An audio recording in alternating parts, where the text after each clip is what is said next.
So, how are you all? Okay, fine. So today's the lecture we will start from the chapter matter in our surrounding. And the topic after today's topic is classification of matter. है ना? Previous classes में हमने जो topics पढ़े थे, है ना, वो मैटर पढ़ा था हमने, है ना, और क्या पढ़ा था, मैटर के एविडेंस कि हाँ उसको टाइनी पार्टिकल्स या है तो कैसे हम कह सकते हैं, वो सारी चीजें पढ़ा था हमने। और क्या पढ़ा था हमने कि जो मैटर है उनके कैरेक्टरिस्टिक्स क्या है ना, कैरेक्टरिस्टिक्स के बारे में अभी तक हमने पढ़ा था। In this lecture we will study classification of matter. इस लेक्चर में हम क्या पढ़ेंगे, क्लासिफिकेशन, यानी कि मैटर को क्लासिफाई कैसे किया गया है ना, क्लासिफिकेशन। तो देखिए क्लासिफिकेशन के लिए यहाँ पे जो दिया है आपका क्लासिफिकेशन कि on the basis of physical state, यानी कि उनकी जो देखने में उनका जो अपीयरेंस है, उनके जो स्ट्रक्चर है, उनको देखते हुए मैटर को कैसे क्लासिफाई किया गया। तो they are classified in 3 forms. 3 तरीके से उनको क्लासिफाई किया गया। क्या है, पहला सॉलिड, दूसरा लिक्विड, और तीसरा जो है क्या है, gas. So this 3 are solid, liquid and gas. This 3 are the basis. What basis? Physical basis classification. अब देखिए इस एग्जांपल भी आपको दे दिए, जैसे हमने पहले साइड लिखा तो सबसे पहले एग्जांपल आपका हो गया शुगर, हमने लिक्विड लिखा तो लिक्विड का एग्जांपल हो गया water. Anything you can take, it is not necessary that water. I have written here water. Gases, gas, air, air हो सकता है, हाइड्रोजन हो सकता है, ऑक्सीजन हो सकता है, कुछ भी हो सकता है। It is up to you, आपके ऊपर डिपेंड करता है। हाँ, बट ये नहीं कि हाँ गैसेस है तो आपने उसमें वाटर लिख दिया, है ना, ऐसा नहीं होना चाहिए। ठीक है, चलिए।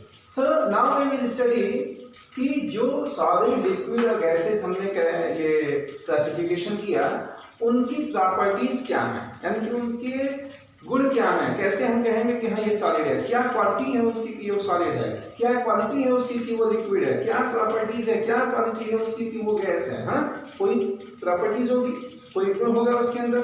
हम जैसे हम कहते हैं हाँ ये ह्यूमन बीइंग्स हैं, है ना, जैसे वी आर ह्यूमन बीइंग्स, तो हमारे अंदर ह्यूमन बीइंग्स के कुछ क्वालिटी होंगे, उसके बेस पे हम कहेंगे। उसी तरीके से हमने हर एक का प्रॉपर्टीज के बारे में यहाँ पे डिस्कस करना है। क्या करना है, first they have fixed shape and volume. Already in junior classes you have studied this all things, but again we have to take this in our syllabus, so we are going to be again study. So they have fixed shape and volume, यानी कि जो solid होते हैं उनका जो shape और size क्या होता है, वॉल्यूम क्या होता है, फिक्स्ड होता है। जैसे ये मार्कर पेन है, अगर ये मार्कर पेन का हम ये जो शेप है, ये क्या अगर हमने कहीं भी अगर रखा है इसको तो ये वही शेप रहेगा और उतने ही एरिया ऑक्युपाई करेगा जितने में ये है ना, है ना। तो वॉल्यूम भी फिक्स हो गया और उसका साइज भी फिक्स हो गया।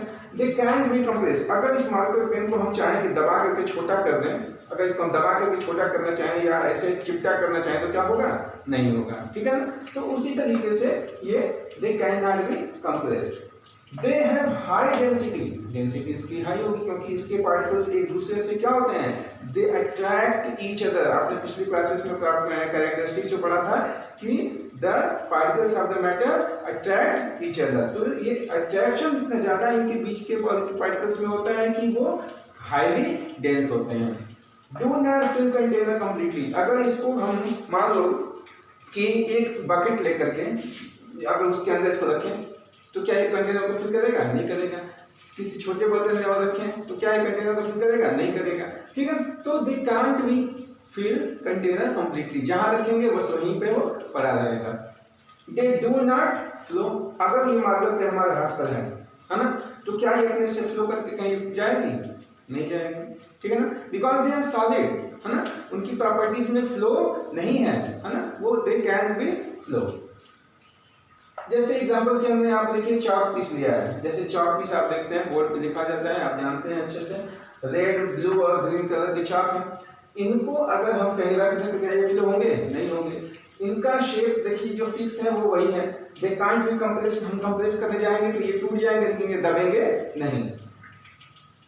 दे हैव हाई डेंसिटी, है ना, इनकी डेंसिटी भी ज्यादा है क्योंकि अगर ये डेंस नहीं होते तो ये सॉलिड नहीं होते, क्योंकि ये पार्टिकल्स उनके क्या है, अट्रैक्ट की ज्यादा है, ठीक है, और ये फ्लो भी नहीं कर सकते, ठीक। प्रॉपर्टीज ऑफ लिक्विड, लिक्विड की प्रॉपर्टीज हम जाते हैं तो क्या हो गया, जैसे मान लो हमने एक ग्लास में जूस ले लिया, है ना, जैसे मान लो हमने पॉमग्रेनेट जूस ले लिया, अनार का जूस ले लिया, ठीक, अनार का जूस ले लिया हमने।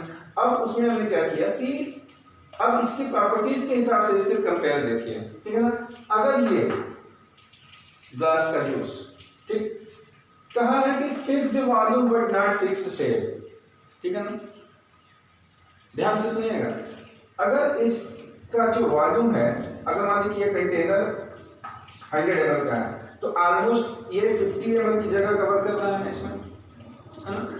अब इसी कंटेनर की जगह पर हमने अगर मान लो एक बड़ा सा बकेट ले लिया, बकेट ले लिया, बड़ा सा बकेट ले लिया, इस बकेट में अगर हमने इसको डाला, है ना, ये एक ग्लास हो गई, है ना, और यहाँ पर अगर बकेट है तो बकेट में अगर हम डाला ना, साइज में आपको छोटा लग रहा है बकेट, लेकिन आप अनुमान करिए, जस्ट यू डिडक्ट कि अगर बकेट में इसको डालें हम, कहाँ जाएगा, यहीं कहीं अटक कर रह जाएगा, है ना, ये जो जूस है आपका वो यहीं कहीं आपका अटक के रह जाएगा। तो इसका मतलब क्या हुआ कि देयर वॉल्यूम, है ना, देयर वॉल्यूम इज फिक्स्ड। अब ये जो है जितना इसका वॉल्यूम यहाँ है वही इतना भी वॉल्यूम है, क्योंकि ये उठ करके ऊपर अपना जगह नहीं कर सकता है, फिल नहीं कर सकता है, तो इसका जो वॉल्यूम है वो फिक्स्ड होगा। हाँ, शेप अलग डिफरेंट हो सकता है, क्यों, क्योंकि इसमें रखेंगे तो इसका शेप देगा, बकेट में रख दिया तो बकेट का शेप दे देगा।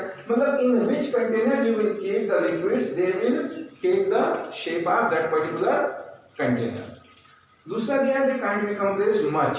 अच्छा, पानी को आप अगर से दबाते हैं तो हल्का स्लाइटली कंप्रेस होता है, लेकिन as much you can't be compress as much के से दबा करके हमने इस मान लो कि यहाँ पर ये भरा है तो हम अगर थोड़ा सा लगाएंगे तो थोड़ा सा ये नीचे आ सकता है, जैसे मान लो कि यहाँ पर हमने दे दिया और यहाँ पर हमने ये भर दिया, इसका अगर ऊपर से हम नीचे प्रेस करें तो हो सकता है स्लाइटली, मतलब आपको पता नहीं चलेगा, you can't be just you can feel slightly, तो थोड़ा सा ये compress होगा, बहुत little bit you can say slightly या you can say as you can say it is not compressible, है ना, लेकिन थोड़ा सा होता है, इसलिए हम यहाँ पर not compressed much करके लिखा है हमने कि ये ज्यादा दबेंगे नहीं, ठीक। दूसरी चीज होगी कि they are less denser than solid। अब जैसे सॉलिड क्या होता है, सॉलिड होता है कि अगर हम कहीं रखे हैं तो फ्लो नहीं करता है, तो ये ज्यादा डेंस है, लेकिन ये क्या है, दे कैन इजीली फ्लो, है ना, तो ये लेस डेंस है। इनके जो पार्टिकल्स होंगे, इनके जो मॉलिक्यूल्स होते हैं वो दूर दूर सॉलिड से दूर दूर होते हैं। सॉलिड में क्या होता है कि अगर ये कंटेनर है तो इसमें एकदम एक पे एक मॉलिक्यूल्स जो है क्या होते हैं, एकदम सटे हुए होते हैं, इनके बीच के जो इंटरमॉलिक्यूलर स्पेस है वो कम होते हैं, लेकिन इनमें क्या है, इंटरमॉलिक्यूलर स्पेस ज्यादा होते हैं, यानी कि particles they can move constantly freely। They are less denser than solid, ये solid से less dense होते हैं, अभी बताया हमने। Do not fill their container completely, just अभी हमने उसी पॉइंट को डिस्कस करते समय बताया था कि जैसे यहाँ तक ये अगर भरा हुआ है तो किसी भी कंटेनर, अगर इसको हम अगर बड़े से बकेट में डालें तो ये कंटेनर को कंप्लीटली फिल, किसी भी कंटेनर को कंप्लीटली फिल नहीं करेगा। हाँ, उसके वॉल्यूम के हिसाब से अगर कंटेनर है तभी वो फिल होगा, अदरवाइज ये फिल नहीं होगा, ठीक। इसके बाद क्या है कि दे कैन फ्लो इजीली। आप जानते हैं पानी ऐसे गिराते हैं आराम से बह करके चला जाता है, कोई भी लिक्विड सब्सटेंस जब आप गिराते हो तो इजीली फ्लो करता है वो, है ना, तो वो आराम से फ्लो करके चला जाता है, because of their what, fluidity nature, fluidity होता है, और ये आराम से इसलिए मूव करते हैं क्योंकि इनके पार्टिकल्स जो कॉन्स्टेंटली मूविंग होते हैं। तीसरा प्रॉपर्टीज आपका है गैसेस के बारे में, ठीक है ना, गैसेस। गैसेस के लिए हमने देखिए यहाँ पर एग्जांपल दिया है बैलून का, है ना, बैलून आपको दिख रहा है, बैलून फुला हुआ है यानी कि उसमें एयर है ना, बैलून फुला हुआ है यानी कि उसमें एयर है ना। तो जब ये एयर वाला बैलून है तो क्या होगा कि the first they are have fixed shape, they don't fixed shape, देखिए ध्यान से सुनिए, they do not have fixed shape. यहाँ क्या था कि they have fixed shape and volume, यहाँ क्या था कि they have fixed volume but not fixed shape, not fixed shape, है ना, ये चीजें थी। यहाँ क्या है, they do not have fixed shape and volume, यानी कि इनका दोनों में से कोई भी चीज फिक्स नहीं है। बैलून को हमने यहाँ पे लिया, हमने जैसे गैसेस को यहाँ पे भरा हमने बैलून को, तो बैलून के जितना हमने ज्यादा जो है यहाँ किया वो इसका वॉल्यूम में जो है चेंजेस आता जाएगा, ठीक है ना। अगर हमने मान लो जैसे कोई कंटेनर लिया, इसी गैस को अगर हम किसी कंटेनर में रखते हैं, छोटे से कंटेनर में अगर हमने इसी गैस को निकाल करके यहाँ पर फिल कर दिया, है ना, सेम गैस जो बैलून की गैस है, बैलून की जो एयर है ना, एयर ऑफ बैलून, बैलून का जो एयर है उसको अगर हमने इसमें फिल कर दिया, सेकेंड कंटेनर दूसरा कंटेनर लिया इसमें, और इसमें इसकी जो गैस है वो निकाल करके इसमें फिल कर दिया, तो अगर फिल कर दिया तो इसमें ये गैस आसानी से ऑक्यूपाई हो जाएगी। क्यों? क्योंकि इसका कोई फिक्स्ड शेप और कोई फिक्स्ड वॉल्यूम नहीं है, ठीक है ना। They can be compress easily and highly compressible. आपने देखा है आपके घर में एक सिलेंडर होता है जो आप खाना बनाने के यूज करते हैं, ऐसे रखा होता है ना, ऐसे है ना, ऐसे होता है सिलेंडर। इसमें जो आपका एलपीजी है ना, ये क्या होता है? एलपीजी है ना। हम एक रफ इसके डायग्राम आपको बना के दिखा देते हैं, छोटा सा, जैसे मान लो कि सिलेंडर है तो एलपीजी इसमें भरा हुआ है। अब एलपीजी इसमें जो अंदर आपको दिखता है वो किस फॉर्म में होता है? लिक्विफाइड होता है, लिक्विफाइड। तो क्लियरली लिख देते हैं हम, लिक्विफाइड। एक सेकेंड, ये क्या होता है? लिक्विफाइड होता है, लिक्विफाइड, ठीक है ना। लिक्विफाइड क्यों कहा हमने, क्यों नहीं लिक्विड कहा? क्योंकि गैसेस होती हैं, यह एक गैस है, ठीक है ना, उसको हमने कंप्रेस करके लिक्विफाइड कर दिया, यानी कि लिक्विड में कन्वर्ट कर दिया, और वो आपके इस एलपीजी में, मतलब कि एक सिलेंडर में भरी हुई होती है, ठीक है ना। इसका एलपीजी को क्या बोलते हैं हम? Liquefied petroleum gas. क्यों? क्योंकि वो लिक्विड बनाया गया है उसको कंप्रेस करके, ठीक है ना, इसलिए लिक्विफाइड, जैसे मॉडिफाइड, लिक्विफाइड, ठीक है ना। चलिए, तो दे आर है वेरी लो डेंसिटी। अब देखो, कैन बी कंप्रेस इजीली का हमने देख लिया, हाईली कंप्रेसिबल होती है गैसेस, जितना चाहे उतना छोटे वॉल्यूम में आप उसको रख सकते हैं, है ना, या जितना चाहे उतना बड़े वॉल्यूम में रख सकते हैं, है ना, ये चीज। दे have very low density, density इसकी बहुत लो होती है, यानी कि इनके जो पार्टिकल्स होते हैं, जैसे हमने यहाँ पे देखा, तो इनके जो पार्टिकल्स होते हैं दे आर है वेरी लो डेंसिटी। तो लो डेंसिटी के लिए आप ऐसे देख सकते हैं, जैसे मान लो ये है कि एक यहाँ है, तो एक यहाँ है, तो एक यहाँ है, तो एक यहाँ है ना, और भी दूर दूर, मतलब कंटेनर के पूरे चारों तरफ ये फैले होते हैं, बिखरे होते हैं। तो इनके मॉलिक्यूल्स के बीच में इंटरमॉलिक्यूलर स्पेस जो होता है वो बहुत ही ज्यादा होता है, as much intermolecular space as low density, है ना। चलिए, तो they have very low density. इसका चौथा आपका पॉइंट है, इसमें क्या है कि they fill their container completely. जैसे आपने देखा, अभी आपको बताया हमने कि इतने बड़े बैलून में भी जो गैस ऑक्यूपाई हो गई, वही गैस आपके इस छोटे से कंटेनर में भी ऑक्यूपाई हो गई।